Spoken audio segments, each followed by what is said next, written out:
أعوذ بالله من الشيطان الرجيم بسم الله الرحمن الرحيم كان الناس أمة واحدة فبعث الله النبيين مبشرين ومنذرين وأنزل معهم الكتاب بالحق ليحكم بين الناس فيما اختلفوا فيه وما اختلف فيه إلا الذين أوتوه من بعد ما جاءتهم البينات بغيا بينهم فهدى الله الذين آمنوا لما اختلفوا فيه من الحق بإذنه والله يهدي من يشاء إلى صراط مستقيم صدق الله العظيم.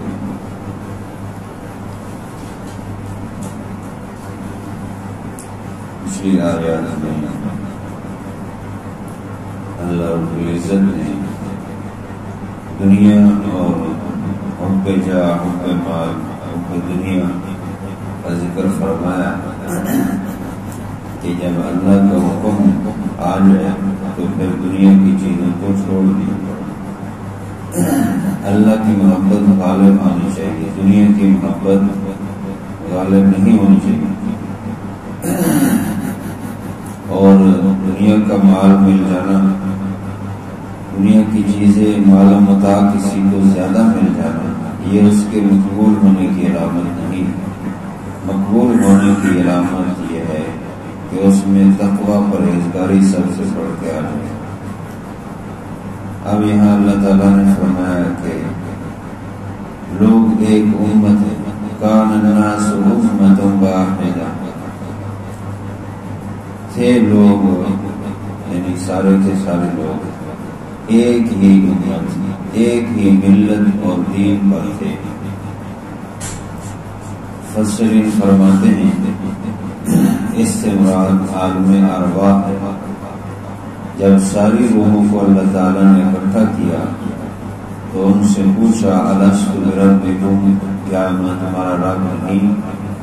تو سب نے یک زبان ہو کر کہا قالوا بلی، کیوں نہیں، آپ ہمارے رب ہیں. اس وقت سب لوگ ایک ہی ملت، ایک ہی امت تھے. سب نے یک زبان ہو کر کہا آپ ہی ہمارے رب ہیں. اور بعضوں نے فرمایا کہ یہ زمانہ جو ایک ہی امت تھی آدم علیہ السلام سے لے کر حضرت ادریس علیہ السلام تک ہے. اس وقت لوگ ایک ہی ملت اور دین پر تھے. پھر نوح علیہ السلام کے زمانے میں تطہیر ہوئی، لوگوں نے اختلاف کیا، شرک پیدا ہو گیا، تو صرف وہ لوگ بچے جو کشتی میں سوار تھے، باقی سب اس عذاب کی بھیڑ چڑھ گئے. اور بعضوں نے فرمایا کہ یہ زمانہ اسماعیل علیہ السلام کے دنیا سے جانے کے بعد 1500 سال تک یہ زمانہ تھا جس میں لوگ ایک تھے. حضرت ابراہیم اور اسماعیل علیہ السلام کی ملت پر ہی تھے، لیکن پھر عمر بن لوئی جس نے شرک کی ابتدا کی اور لوگوں کو شرک کی طرف لے آیا، حتیٰ کہ پھر اللہ کا گھر بیت اللہ بھی نہ بچا. جب فتح مکہ ہوا تو اس میں بھی بت پڑے ہوئے تھے. تو مختلف اس کی تفاسیر ہیں کہ وہ زمانہ کون سا تھا جب لوگ ایک ہی امت تھے. فرمایا کہ فبعث اللہ النبیین مبشرین ومنذرین، پھر بھیجا اللہ تعالیٰ نے نبیوں کو. امام شافعی رحمۃ اللہ فرماتے ہیں کہ اللہ تعالیٰ نے 1,24,000 کم و بیش انبیاء بھیجے، جیسا کہ آگے آ رہا ہے. کتابیں بھی دی اللہ تعالیٰ نے کو 104 بڑی کتابیں، ان میں 4 بڑی کتابیں زبور، تورات، انجیل اور قرآن پاک، اور 100 صحیفے اس کے علاوہ جو اللہ تعالیٰ نے لوگوں کے لیے رہنمائی کے لیے. وبعث اللہ النبیین، بس اللہ تعالیٰ نبیوں کو بھیجا. تو یہاں اگر جملہ ملا کے پڑھیں تو بظاہر کچھ اور سمجھ آ رہا ہے کہ لوگ تو ایک امت تھے، پھر اللہ نے نبیوں کو بھیجا. تو اس کا مطلب نبیوں کے آنے سے اختلاف ہوگا، ایسی بات نہیں، بلکہ جو ہے اس کا معنی یہ ہے کہ لوگ ایک امت تھے، پھر لوگوں نے ہی اختلاف کیا۔ یہاں پر کان الناس امۃ واحدہ کے بعد فاختلفوا کا لفظ محفوظ ہے، چھپا ہوا ہے، یعنی لوگ ایک امت تھے، پھر لوگوں نے ہی اختلاف کیا۔ فبعث اللہ النبیین، اس اختلاف کو ختم کرنے کے لیے اللہ نے نبیوں کو بھیجا۔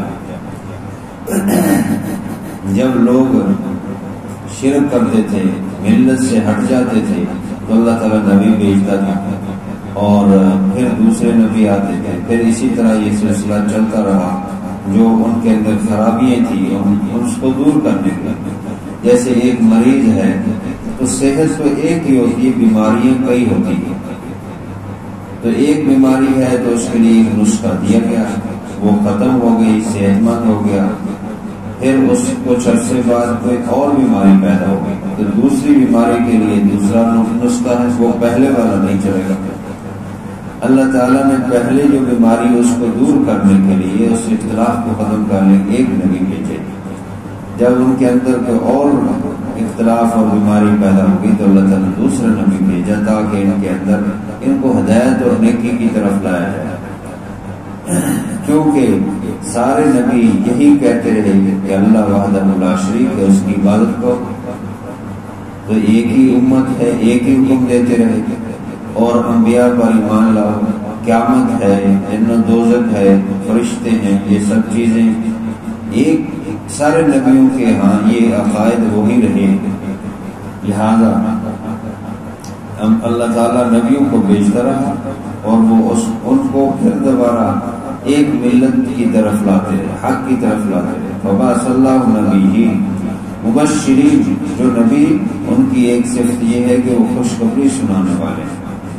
جو لوگ اللہ اور اس کے رسول کی تعلیمات پر عمل کرتے ہیں، وہی الہی کی تابعداری اور پیروی کرتے ہیں، تو وہ ان کے لیے خوشخبری سنانے والے ہیں کہ اللہ تم سے خوش ہونے والا ہے اور خوش ہو کر تمہیں جنت میں اعلیٰ مقام دینے والا ہے۔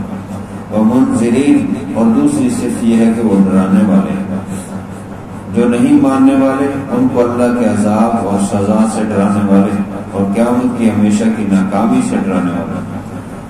تو اللہ تعالیٰ نبیوں کو بھیجا جو مبشرین و منذرین، وانزل معهم الکتاب بالحق، اور ان نبیوں کے ساتھ کتابیں بھی نازل کی حق کے ساتھ، لیحکم بین الناس، تاکہ حکم کیا جائے، فیصلہ کیا جائے لوگوں کے درمیان، فیما اختلفوا، جس میں وہ اختلاف کرتا تھا، یعنی اختلاف کو ختم کرنے کے لیے اللہ نے انبیاء اور کتابیں بھیجی۔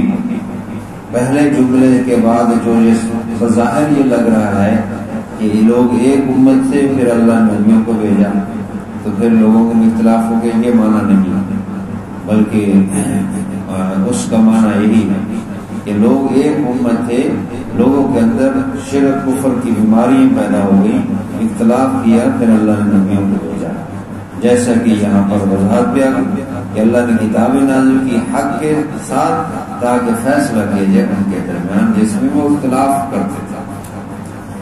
وما اختلف فيه إلا الذين أوتوه من بعد ما جاءتهم البينات بغيا بينهم، اور نہیں اختلاف کیا انہوں نے اس میں ملت میں مگر الذين اوتوا، وہ لوگ کے جو دیے گئے بعد اس کے ان کے پاس آ گئے بینات، یعنی ان کے پاس انبیاء اور کتابیں آ گئی، واضح کھلے احکام آ گئے، دلائل آ گئے، معجزات آ گئے، ان کے آنے کے بعد انہوں نے بالکل واضح اختلاف کر دیا۔ جیسے حضور علیہ السلام تشریف لائے، اس سے پہلے تو دعائیں کرتے تھے آخری نبی کے آنے کی اور ان کے ساتھ جو ہے محبت کی، جب وہ نبی آ گئے تو پھر ان کا انکار کر دیا۔ تو حق آنے کے بعد، بینات آنے کے بعد انہوں نے اختلاف کیا۔ کیوں اختلاف کیا؟ بغیم بینہم، یہ اختلاف کوئی غلط فہمی کی وجہ سے نہیں تھا، بلکہ یہ سرکشی کی وجہ سے، حسد کی وجہ سے تھا جو ان کے اندر تھا۔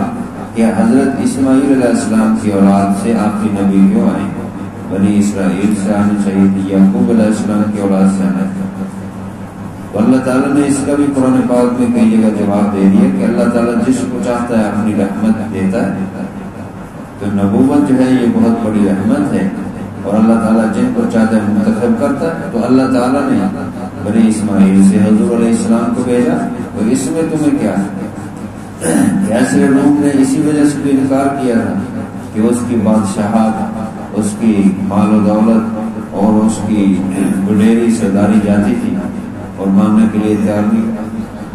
اسی طرح یہ مشرکین اور یہود و نصارہ جنہوں نے انکار کیا، تو اللہ تعالیٰ نے فرمایا بغیم بینہم، آپس میں سرکشی کی وجہ سے، ضد اور حسد کی وجہ سے یہ ایک انکار کرتے اور اختلاف کرتے ہیں، اور اس اختلاف کے بیچ چل کر پھر انبیاء کا کتابوں کا انکار کرتے ہیں۔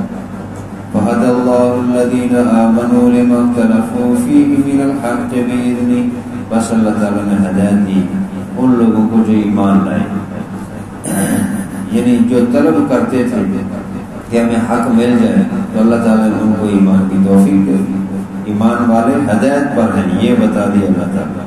لِمَا اخْتَلَفُوا فِيهِ، جس میں وہ حق کے متعلق جو وہ اختلاف کرتے تھے اس کے متعلق اللہ تعالیٰ نے ایمان والوں کو ہدایت دے دی بإذنہ، اپنے حکم سے۔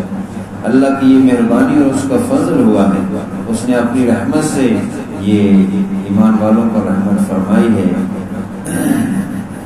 جو ہدایت کا طالب ہوتا ہے، خیر کا طالب ہوتا ہے، اس کو مل جاتی ہے، اللہ توفیق دیتی ہے۔ توفیق اسی کو ملتی ہے جو ہدایت اور حق مانگتا ہے اللہ سے۔ جو نہیں مانگتا، لاپرواہ ہوتا ہے، اللہ بھی بے پرواہ ہے، اس کو ضرورت تو نہیں ہے کسی کی، وہ تو سب کا خالق ہے، وہ تو ان کو سب کو ختم کر کے دوبارہ کوئی نئی قوم لانے کے لیے بھی قادر ہے۔ لہذا فرمایا کہ اللہ تعالیٰ ایمان والوں کو جس میں اختلاف پر حق متعلق اللہ کو ہدایت دیتا ہے اور وہ ایمان لے آئے اللہ کی مہربانی سے۔ ان سارے اسباب کے باوجود فرمایا واللہ یہدی من یشاء الی صراط مستقیم، ہدایت اللہ کیا ہے؟ اللہ چاہتا ہے جس کو سیدھے راستے کی طرف ہدایت دیتا ہے۔ ہدایت اسی کو ملتی ہے جو تعلق ہوگا۔ حضور علیہ السلام کے چاچا ابو طالب حضرت علی کے والد جو ہے، وہ حالانکہ حضور علیہ السلام کو کتنا ساتھ دیتے رہے، محبت بھی کرتے تھے، لیکن صرف اس وجہ سے کہ یہ قوم کیا کہے، اس وجہ سے ایمان نہ لائے۔ تو اللہ تعالیٰ نے قرآن پاک میں دوسری جگہ حضور علیہ السلام کی تسلی کے لیے یہ مضمون نازل فرمایا کہ جس کو چاہتا ہے اللہ ہدایت دیتا ہے اور جس کو چاہتا ہے گمراہ کرتا ہے، اور ہدایت اسی کو ملتی ہے جو طالب ہوتا ہے۔ تو طلب اپنے اندر ہمیشہ رکھنی چاہیے، چاہے جتنی بڑی بڑی نیکیاں کیوں نہ کر لیں، بڑے بڑے نیکی کے کام کیوں نہ کر لیں، اپنے اندر طلب اور اللہ سے مانگنا کہ یا اللہ نیکی کی توفیق دے دے، نیکی کی مزید توفیق دے، یہ مانگتے رہنا چاہیے ہمیشہ۔ یہ نہ ہو کہ کہیں لاپرواہی ہو اور اللہ کو پسند آئے اور اللہ ہدایت اور رحمت جو ہے وہ سلب کر لے۔ تو فرمایا اللہ تعالیٰ ہدایت دیتا ہے جس کو چاہتا ہے سیدھی راہ کی طرف۔ الحمدللہ والعاقبۃ للمتقین والصلاۃ والسلام علی سید الرسل وخاتم الانبیاء والمرسلین۔ ربنا آتنا فی الدنیا حسنۃ وفی الآخرۃ حسنۃ وقنا عذاب النار۔ رب اغفر وارحم وانت خیر الراحمین، لا الہ الا انت سبحانک انی کنت من الظالمین۔